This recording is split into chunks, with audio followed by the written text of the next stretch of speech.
Gracia Espinosa, and welcome to a new episode of the Red Couch Podcast Summer Edition. Today, our guest is Tyler Hetherington, the eSports Coordinator. Hi! Thanks for having me. Love to be here. Is your first time here? Or? On the podcast? Yeah, it's my first time. Oh, wow. Yeah. So perhaps there are people who knows who are you, but I would like that you talk about your background and how you got involved in eSports. Sure. So I've been around for the FSU for quite a while, almost 8 years now. When I got my start with the FSU, I was the events coordinator. So I did all of the events from planning to execution to review after, and the frost shows and all the shows that you can think of. That's what I was responsible for a long time. And because I didn't enjoy free time, I also started the esports program under Fuel and under the FSU at the same time. So I was working kind of like 2 full-time jobs, kind of doing all the events, but also doing all the esports stuff, and just how it's grown so big to now where we have, over 3,000 people in our Discord. We have over 150 people that are playing for our teams.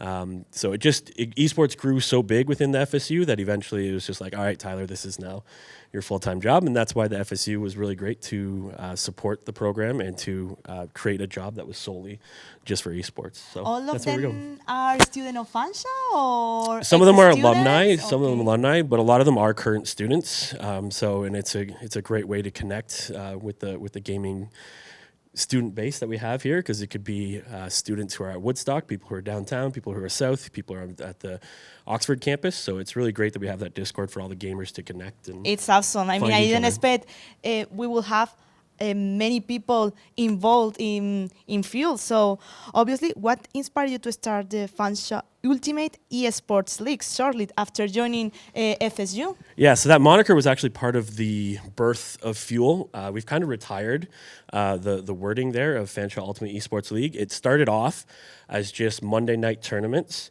because again, I was the event person, and I saw Mondays was a night that we didn't really have any events, and I also saw gaming kids as kids that didn't really have events that we delivered them to that they were interested in. A lot of gamers aren't the type to come out to the comedy show, or aren't the type to come out to the bingos. They're not the types to come out to frost shows. They want to play with their friends. They want to meet Fanshawe people and play games online or in person. So that's why we started the esports program, and that's where that was built, because when Fuel was first launched, it was actually an ongoing league throughout the year. So every time you showed up, you got points for where you finished, first, second, third, fourth, all the way to 10th. And then at the end of the year, we had a massive tournament with like a huge prizing, and we only invited the top 10 to compete. So it was a full league. So that's where the Fanshawe Ultimate Esports League came from. And now it's kind of just morphed into Fanshawe Fuel Esports. So. Oh, wow. But yeah. A lot of people, but at the same time, I feel that you talk about this with a lot of passion. So you really like video games, esports. So, because for people like me, I played video games when I was a child, when I was a teenager. But obviously, when I started studying, I left it. So I don't know, in your case, you always were involved in this field, in the audiovisual industry? No, actually, I used to play NHL pretty competitively back in the day. I'm actually more of a story gamer, kind of like Fallout and games like that are not hyper-competitive esport titles. Those are kind of the games that I'm interested in. I'm also a father of 2 young kids, so competitive esports takes up a lot of time, and I don't have a lot of that time. But I have that events background, and I have, that background of knowing, student life and what they want, and how to manage massive teams, and how to, support a program. And so I don't have, I'm not going to coach any of the game titles that we have teams in, but I'm going to be able to activate the students that can help coach, who can help team manage, and I can outsource coaching or outsource any tools that we need for our players to excel. I casually game, and I grew up as a gamer kid, of course. But I wouldn't say I'm a proficient esport player at all. And I think that helps. A lot of people who get esport director roles or roles similar to mine, who are former gamers, they want to create a whole bunch of players who are like them, because they want to use their own experiences, right? And my experience is actually coming from events and radio and TV and music. So the way that I can manage and activate the students is a little bit different than maybe somebody who has like a career as an esports player. But it has worked. We have a former top 10 in North America for Super Smash. He is the esport director at Humber. So it does work for sometimes. So I'm not throwing every ex-player under the bus, but usually, someone who can help manage that many amount of people and a program as large as esports is usually more preferred. So that's kind of where my background comes in. Wow, a lot. I mean, I can see that you have a lot of skill, not only even organizer. I think you have to coordinate, you have to talk with all the participants, but at the same time, I would like to know how Fuel evolved since its inception, because I don't know if at the beginning it was not so big, and it became bigger and bigger after you became the esports coordinator. Yeah, and it, like I said, it was pretty big before I even got the official title within the FSU. How it's evolved, well, Fuel, when it was first launched, was just literally Monday night tournaments. We ran standings all year long. And then we had a few teams interested in competing against other schools, so we brought them in under the Fuel moniker. And it's just grown to where we're now, where, like I said, we have over 25 teams and 14 different game titles. We have over 150 official varsity players. They get jerseys, they get access to the room. We have the esports room on campus, J2018, the Fuel station, for anybody who wants to check it out.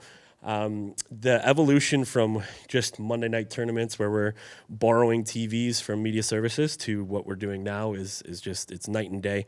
We also have a huge production team that broadcasts all our matches. And we've done, millions of views across all our social medias and across Twitch and everything. And it's really cool, like the student jobs that we were able to create within Fuel. I'm the only person that's not a student, that's an employee. That is kind of rare in esports. Usually there's a few more full-time esports helpers or staffers. So it's nice that I can activate students though in certain ways. So I get to recognize students who are working hard within our esports program, and I can kind of give them a position to help grow their leadership and help grow their skills for like a future career. And our production is a big side of that. And we were nominated for 2 awards last year for production. So it was really cool to get the recognition from the esports community and the collegiate campuses across North America to nominate Fanshawe Fuel as those finalists for those nominees or for those awards. So it was really cool how we can have a bunch of different sides and keep evolving Fuel. And last semester we put on an event every Monday night, and then we did community events as well. And next year we're going to do even more events. So we're probably doing 7 or 8 community events next year per month. And that's outside of our competitive gaming. That's not even touching the 25 teams I talked about and the 150 players. That's completely separate. So it's cool, the evolution of how it's gone from such a small little program to one of the biggest programs in Canada. So, and one of the questions I have, how they train? How do they train for the competition? So, for example, you have just mentioned Smash Bros. Mm-hmm. So how do they play, or how they, I don't know if they have a strategy to be the winners, Yeah, it's the exact same as you can think of in your head for traditional sports. You practice your small skills. You have to practice being mentally active and mentally quick. But how in basketball you practice your free throw, you practice your 3-point shooting, you practice whatever. So in esports, it's a lot of practicing certain plays or certain strategies with your teammates, just like you would in traditional sports. There is a lot of tools out there that can help players train and get ready, and a lot of them use that in their warm-ups. There's aim programs out there that really test your aiming, that can really help you warm up if you're playing a shooter type of game, for example. And then for a game like Smash is wild because Smash comes down to the very last millisecond of movement. Every second that you are pressing a button or every frame on the screen can change the entire game in Smash. So Smash is wild. You really have to dive in deep to be really good at Smash. And it's like a per millisecond type thing for Smash. So practicing in Smash is a lot about doing your combos and knowing which buttons to press in certain orders and how to escape when you need to. But it's just like traditional sports. It's, you have to sleep well, you have to eat well, you have to, be mentally right and ready to play, and you have to have lots of practice. What is going? What is better for the participants for these students to practice in person or online? Because for me, when I started with my brothers, for me the best way to improve my skills was playing in person. So I don't know if the students and the participants agree, or they consider that it's better online because they can record the any video game. Sure. So, like, if you're playing a one-on-one game, you can practice at home pretty simply.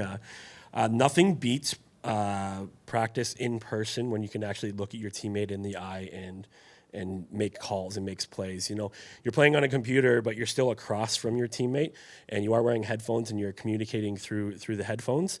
But like the ability just to like look at your friend in real life or your teammate and give them that fist bump, like it means the world. So the fact that we have J 2018 has now been open for a year and a little bit. And just it brings practices and games to a whole nother level for those players when they can play with their teammates in person. It's one of the reasons we built the room was to serve the community, but also to serve our competitive players and give them the top level PCs and the top level supports that they can to play with, but also so they can play in person and build those interpersonal skills. It's also like a lot of esports, traditional esports, they get all huddled up at the beginning and kind of rally each other up at the beginning, just like you would see in traditional sports. So you can't, playing it in person is a whole different game. And it's awesome. And we'll actually see some tournaments and some community events this year where we'll see like Fanshawe versus Western University played in person on a stage somewhere on campus. And that competition in person is completely different than it is just playing online. So like it's really cool to see how some people really excel on that stage and some people really fold. So it's really cool to get people mentally tough and ready for those competitions. And right now, what are the video games that you are going to compete with them? Oh boy, I need my phone for that. So we have. I didn't expect it will be a super long list. Yeah, it's so like I said, last year we had 25 teams in 14 different game titles. I think we'll be up to 16 next year, different game titles. So the classics, the League of Legends, Valorant, Rocket League, Rainbow Six, CSGO, Omega Strikers. We actually won a national championship last year. That's like a full North American national championship too. So shout out to Omega Strikers. We have, NHL is going to be a team. Some of the ones that are really exciting coming up is going to be our PUBG teams. We also have EAFC 25. Those teams are all moving forward, but also there's Fortnite, there's tons of games. Like I said, there's 16. I wish I could remember them all right now. If I could look at my phone, I could bring it up, but it's a lot of game titles. Basically, the way we approach it in Fuel is if there is an interest in a game, if we have enough players and there's a collegiate league for us to go into, we'll support the team. Oh, perfect. So, for example, Dota 2 is a really popular game title out there. We haven't had enough people that are interested in that, in competing in that game. But if we do find enough, we will absolutely put a Dota team together. So that's kind of the way we work within Fuel. And what are the challenges or the biggest challenge you face in Fuel? How did you overcome them? Well, our biggest challenge right now is just our room is a little small. We have, like I said, all those game titles and all those teams. We can't have 25 teams play in one room with 11 PCs. No, that's impossible. That's why I ask you how you can train with all of them, because so it runs just like the gym, where sometimes it's open for open play and public use, and sometimes it's closed for team practice. Sometimes the room is closed for team games. We try to rotate as much as we can so that every team gets the room a few times a year at least. There is some of our teams who are like the top echelon. They will get the room every week because they're like such a high-end team that we're going for like national championships and huge amounts of scholarship money that they could win. So those teams kind of get elevated and get in the room a lot, but we try to rotate all our teams to make sure they at least experience the in-person, in-room experience. So hopefully we can build up on a bigger one in the future, and we can have more teams that can have that access. I know Patrick wants to do something big. in other campus, not only in the main one. He wants to. Yeah, so that's an evolution we are making in Fuel. That's an addition next year. Is you're going to see Fuel go to the regional campuses a lot more with our casual gaming setup. So we have a new activation within Fuel that will have like Dance Dance Revolution. It's going to have sim racing, so you can actually step in and use the pedals and a steering wheel and race in an F1 car. We're going to have casual old school gaming, and we're going to go all campuses across the Fanshawe experience and make sure we give them some casual esports gaming. And then it also helps let them know that they can compete and play on our teams too, even if they're a Woodstock campus student or South or whichever. So we are going to be hitting all the campuses this year with Fuel, so it's nice. I like to talk about video games because for me, video games are like music because all of the people that they like, they can play, they can join. It doesn't matter your nationality, your gender. Yeah, it's only playing video games and enjoy. There's no gender roles at all. We have a lot of women on our team, and we don't, make them be on the team because they're women. They're on the team because they deserve the spot on the team. So the gender fluidness of esports is amazing. And one of the great things about the room as well is it gives you access to a high-end PC no matter your background. So you might not be able to play on a high-end PC at home because you don't come from a family that can afford a high-end PC, so you can come in and use the PC here. So that's one of the big reasons we have the room is to make those players be able to experience what it's like to play for on a high-end everyone. PC. Oh, that's so beautiful. We make sure that's a big part of our program is that it's open to everybody, and there's no blocking at all for anyone who wants to get involved. As long as someone wants to be on a team, wants to get better together, and wants to commit to being a part of a team, we have a team for them. So certain game titles, Valorant, for example, we actually have 3 teams. We have like a T1, T2, T3. We don't title it that way. We kind of say varsity, academy, and rising. And like our T3 team or the rising team is kind of people who are more casual players but want to play on a team and experience it. So you don't have to be a high-end player to play on that team. You just have to be committed and that you want to try. So we have teams for you if you're a student and want to play on a team. So we don't have any barriers at all that way. So it's really nice. No, it's super cool. You have just mentioned that all of the participants of the field are students, so there are a lot of courses or programs related to esports at Fanshawe College, right? Yeah, and sorry about that. And there's a lot that you wouldn't even think of. So like the health and rec program, there was a student there who created a workout program that was just for esport players. So it was a lot of like wrists and back and neck exercises and stuff to get you loose while you're playing. Basically, any program you're in, you could find an esports spin. So pro organizations, they have HR. Pro organizations have marketing. They have graphics design. They have whatever. You don't have to be a player to get involved in the esports scene and get involved in the esports scene in a professional way. We have, I think I have like 25 work study students. Those are people who are paid student jobs to be involved and help Fuel out. And none of them are what you don't get paid to play while you're on the game, right? Like you're supporting the program in other ways, and that's production, it's content creation, it's running the room, it's team management, those type of things. So there's a lot of programs at Fanshawe. If you go into it and you want to take that program and do an esports spin to it, you absolutely can.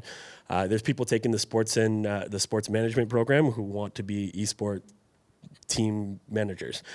There's people in marketing, there's people in production, there's people in TV right now who are taking TV. Okay, so you can be part of the team, Yes. but if you prefer, because I'm a person who play video games, but right now I love observe, I love watching other people playing. It's one of the things I really like. Yeah. So you can observe, you can be in audiovisual or there's the observer is actually one of our positions within our production. So you're basically an in-game camera.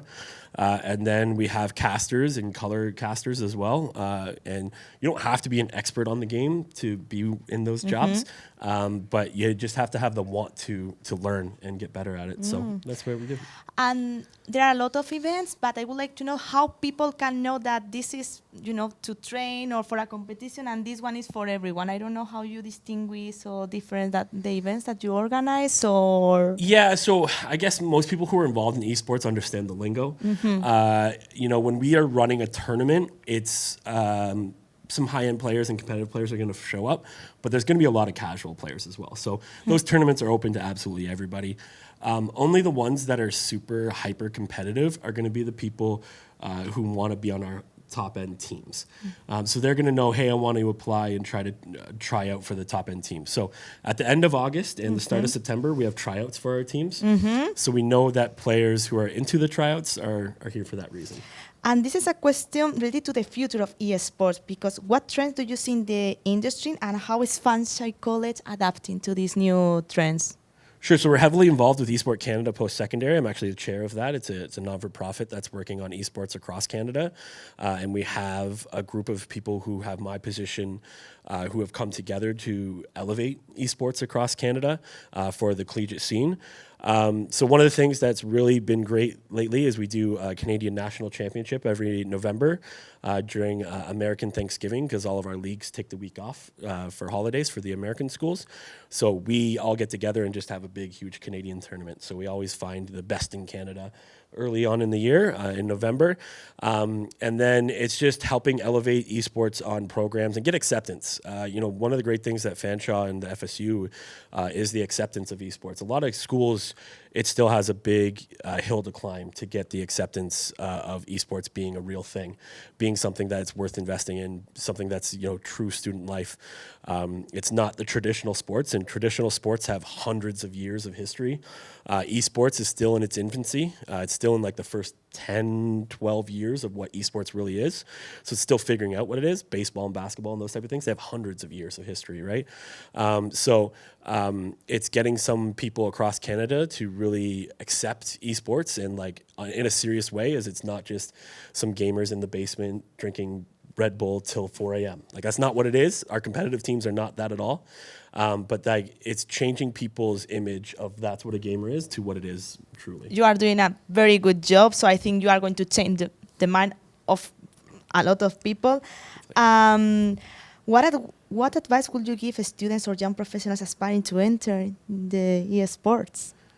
One of the things I say quite often when I'm on panels for esports for students or for people who are getting into the industry, there's a lot of esport management programs that you can take on schools across Canada. Keano College is one of the schools that has it. St. Clair has it. Lambton has it.